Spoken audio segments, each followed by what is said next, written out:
प्यारे बच्चों, कैसे हैं आप लोग। आशा करते हैं कि आप लोग अच्छे होंगे, स्वस्थ होंगे, मस्त होंगे और आप लोगों की तैयारी बेहतर चल रही होगी। तो फाइनली आप लोगों का एसएससी एमटीएस का 30 सितंबर का फर्स्ट शिफ्ट का एग्ज़ाम हो गया है। 30 सितंबर फर्स्ट शिफ्ट में पूछे गए सभी क्वेश्चंस इस वीडियो में डिस्कस करेंगे, तो इस वीडियो को पूरा ज़रूर देखिए। वीडियो अच्छा लगे तो प्लीज़ वीडियो को लाइक और शेयर ज़रूर करें। और जो भी हमारे नए बच्चे हैं, जिन बच्चों ने चैनल को सब्सक्राइब नहीं किया है, तो प्लीज़ चैनल को सब्सक्राइब, नोटिफिकेशन बेल ऑन करना ना भूलें। तो चलिए वीडियो को स्टार्ट करते हैं। वीडियो शुरू करने से पहले मैं आप लोगों को आपके काम की बात बता देता हूं। जिन लोगों ने अभी तक हमारा टेलीग्राम चैनल और व्हाट्सएप ग्रुप ज्वाइन नहीं किया है, जल्दी से ज्वाइन कर लीजिए, क्योंकि हमारे टेलीग्राम चैनल के माध्यम से और व्हाट्सएप ग्रुप के माध्यम से आपको एसएससी की जो भी अपडेट आती है सबसे पहले आप लोगों को दी जाती है, और जो भी पीडीएफ वगैरह रहती हैं सारी पीडीएफ आपको वहीं पर प्रोवाइड कराई जाती हैं। लिंक वीडियो के डिस्क्रिप्शन में दिया गया है, जल्दी से जाइए और ज्वाइन कर लीजिए आप लोग। तो देख लेते हैं एसएससी एमटीएस की 30 सितंबर की प्रथम पाली में कैसे क्या प्रश्न पूछे गए थे। तो पहला प्रश्न देखिए, पूछा गया है कि आईपीएल में बेंगलुरु की महिला विजेता कप्तान कौन है। आईपीएल में बेंगलुरु की महिला विजेता जो कप्तान है वो है स्मृति मंधाना। तो स्मृति मंधाना आपका करेक्ट आंसर हो जाएगा। बात करें स्मृति मंधाना की, तो स्मृति मंधाना WPL 2024 में रॉयल चैलेंजर्स बेंगलोर की ये कप्तान थी। इन्होंने फाइनल में दिल्ली कैपिटल्स के खिलाफ जीत, तो उनकी कप्तानी में एक ऐतिहासिक उपलब्धि थी।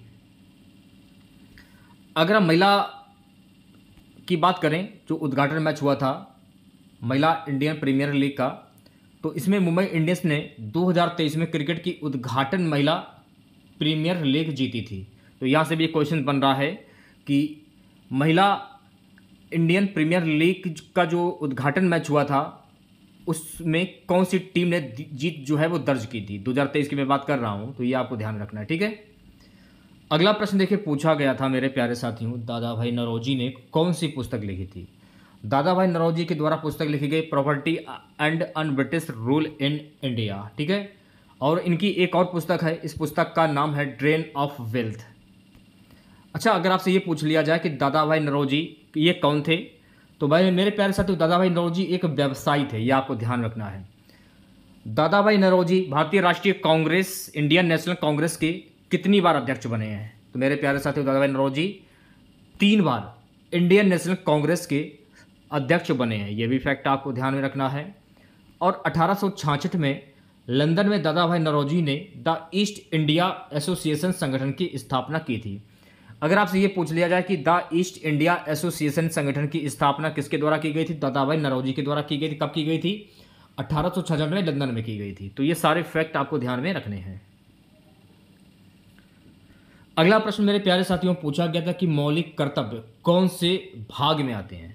तो मौलिक कर्तव्य जो है ना, भाग 4A में आते हैं। अगर मैं करंट अफेयर्स की बात करूं, तो देखिए फर्स्ट शिफ्ट में करंट अफेयर्स से 2023 से करंट अफेयर्स के जो क्वेश्चन है वो पूछे गए हैं। तो अगर आपका आने वाली शिफ्ट में अगर एग्जाम लगा हुआ है तो 2023 के करंट अफेयर्स जरूर देख के जाइएगा आप लोग।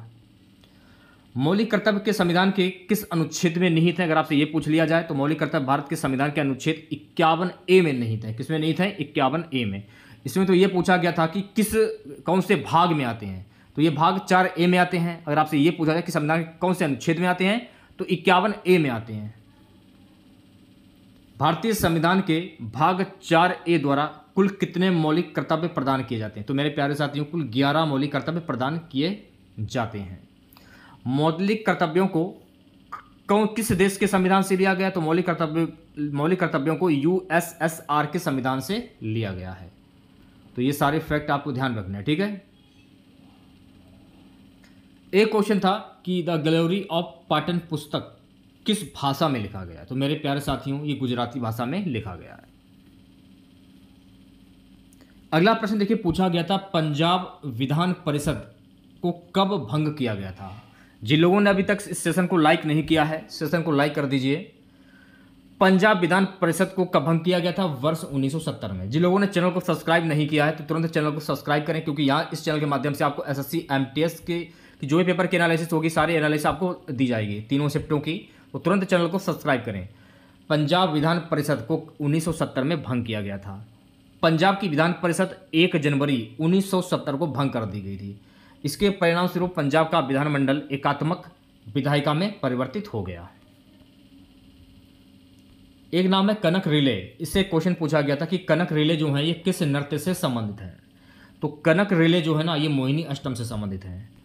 कनक रेले है या रिले है कंफर्म नहीं है, कनक रेले ही है।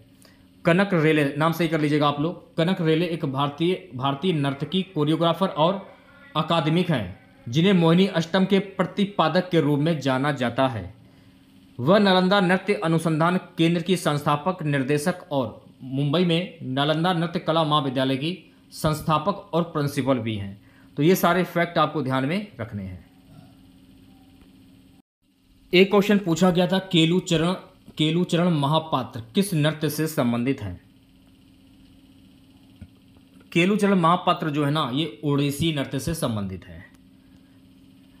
केलूचरण महापात्र को वर्ष 1966 में संगीत नाटक अकादमी पुरस्कार, जनवरी 1974 में पद्मश्री की उपाधि, जनवरी 1982 में डायरेक्ट की मानक उपाधि, 1988 में पद्मभूषण और कालिदास सम्मान से सम्मानित किया गया था। तो ये फैक्ट आपको ध्यान रखने हैं।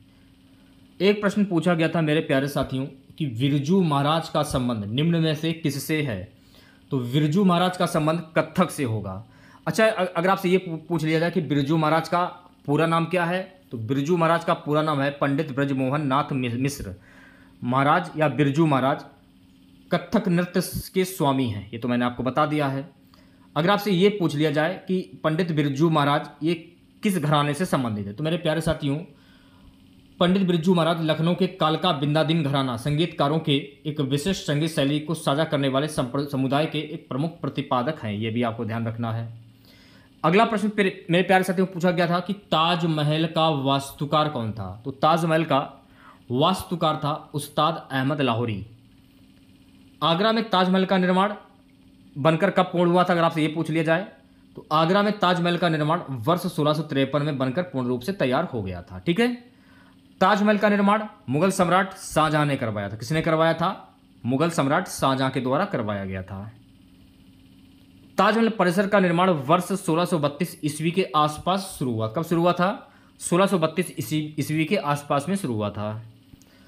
ताजमहल किस नदी के किनारे स्थित है, अगर आपसे ये पूछ लिया जाए पेपर में, तो ताजमहल जो है ना ये यमुना नदी के किनारे स्थित। किस नदी के किनारे स्थित है? यमुना नदी के किनारे।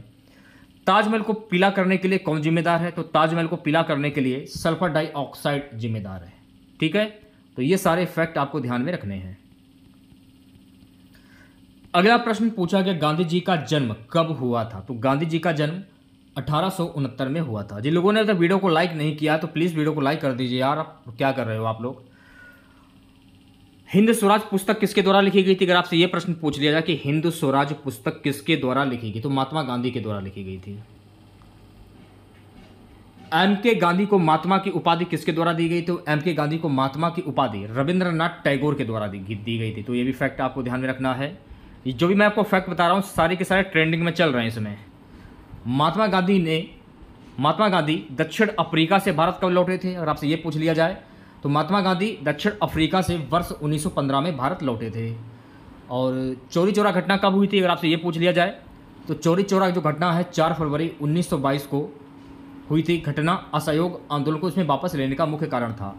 तो गांधी जी ने अपना गांधी जो असहयोग आंदोलन किया था, तो असहयोग आंदोलन वापस लेने का कारण क्या था? चौरी चौरा जो घटना हुई थी आपकी 4 फरवरी 1922 को, इसके कारण। चौरी चौरा ये घटना कहाँ पर हुई थी, ये कहाँ पर स्थित है? तो ये स्थित है, देखो नाम हमको नहीं याद आ रहा है।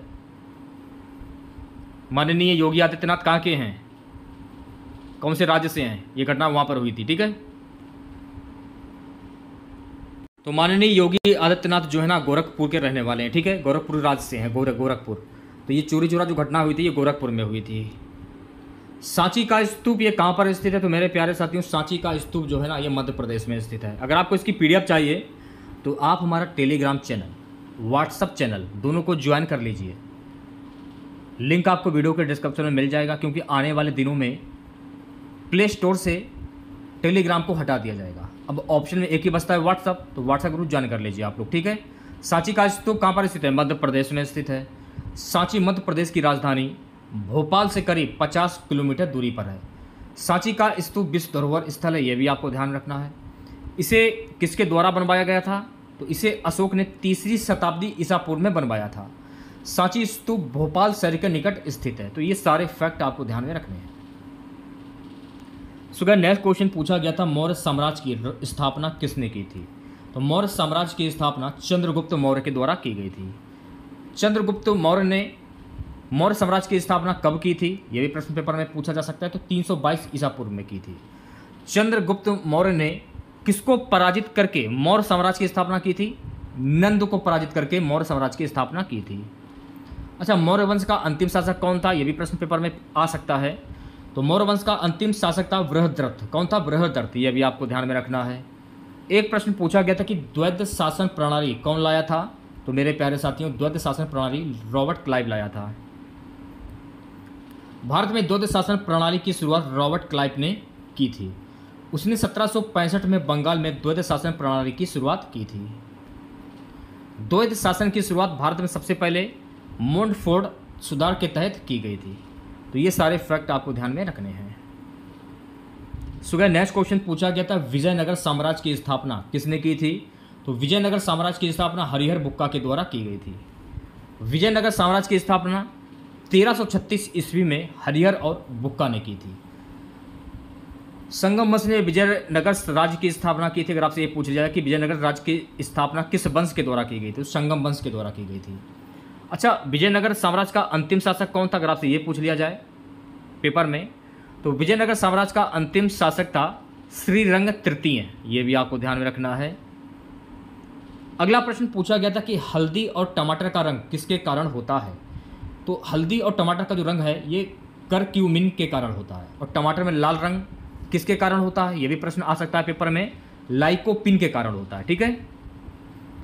एक प्रश्न पूछा गया था कि लोसर त्यौहार किस राज्य में मनाते हैं? तो मेरे प्यारे साथियों, लोसर त्यौहार जो है ना, ये सिक्किम राज्य में मनाते हैं। लोसर त्यौहार लद्दाख राज्य केंद्र शासित प्रदेश में भी मनाया जाता है। ये भी आपको ध्यान रखना है। लोसर जो है तिब्बत, नेपाल, भूटान का सबसे महत्वपूर्ण बौद्ध पर्व त्यौहार है। भारत के असम और सिक्किम राज्यों में ये त्यौहार मनाया जाता है। तो ये फैक्ट आपको ध्यान में रखने हैं। नेक्स्ट क्वेश्चन पूछा गया था, सोडियम बाइकार्बोनेट का फार्मूला क्या है? तो सोडियम बाइकार्बोनेट का फार्मूला है NaHCO3। ठीक है। और सोडियम बाइकार्बोनेट का सामान्य नाम क्या है? तो सोडियम बाइकार्बोनेट का सामान्य नाम है बेकिंग सोडा। तो ये भी आपको ध्यान रखना है।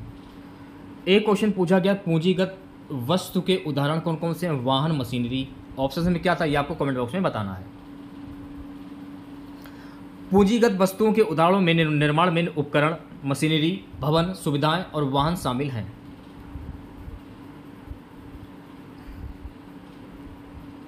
सबसे कम साक्षरता किस राज्य की? तो सबसे कम साक्षरता बिहार राज्य की है। एक प्रश्न पूछा गया था कि डांडिया नृत्य किस राज्य का है? तो डांडिया नृत्य जो है ना, ये गुजरात राज्य का है। हरियाणा के लोक नृत्य कौन कौन से हैं? फागुआ, झूमर, डीएफ, धमाल, लूर, हुग्गा, खोर और गागोर। राजस्थान के लोक नृत्य कौन कौन से हैं? गणगौर हुआ, झूलन, लीला, घूमर, झूमा, चक्री, सुसीनी, कालबेलिया। तो कालबेलिया तो काफ़ी बार पूछा गया है कि कालबेलिया नृत्य कहाँ का है? तो ये राजस्थान का है। महाराष्ट्र की अगर बात करें तो महाराष्ट्र के लोक नृत्य कौन कौन से हैं? नकटा, लावड़ी, लेजिम, कोली, गाफा। पश्चिम बंगाल के काठी, ढली, बाल, कीर्तन, महल। पंजाब के लोक नृत्य कौन कौन से हैं? गिद्दा, भांगड़ा, डफ, नैकल। ठीक है। तो ये जो भी लोक नृत्य मैंने आपको बताया इन्हें अच्छे से याद कर लीजिए आप लोग। ठीक है। अगर आपको इसकी PDF चाहिए तो ये PDF आपको हमारे टेलीग्राम चैनल और व्हाट्सएप ग्रुप पर मिल जाएगी। तो दोनों को ज्वाइन कर लीजिए, लिंक आपको वीडियो के डिस्क्रिप्शन में मिल जाएगा। ठीक है। तो अगर आप लोगों को वीडियो अच्छा लगा हो तो प्लीज़ वीडियो को लाइक कीजिएगा, शेयर कीजिएगा। जो भी नए बच्चे हैं, जिन लोगों ने अभी तक चैनल को सब्सक्राइब नहीं किया है तो प्लीज़ चैनल को जरूर सब्सक्राइब करें और नोटिफिकेशन बेल ऑन करना ना भूलें। मिलते हैं नेक्स्ट वीडियो के साथ। जय हिंद, जय भारत।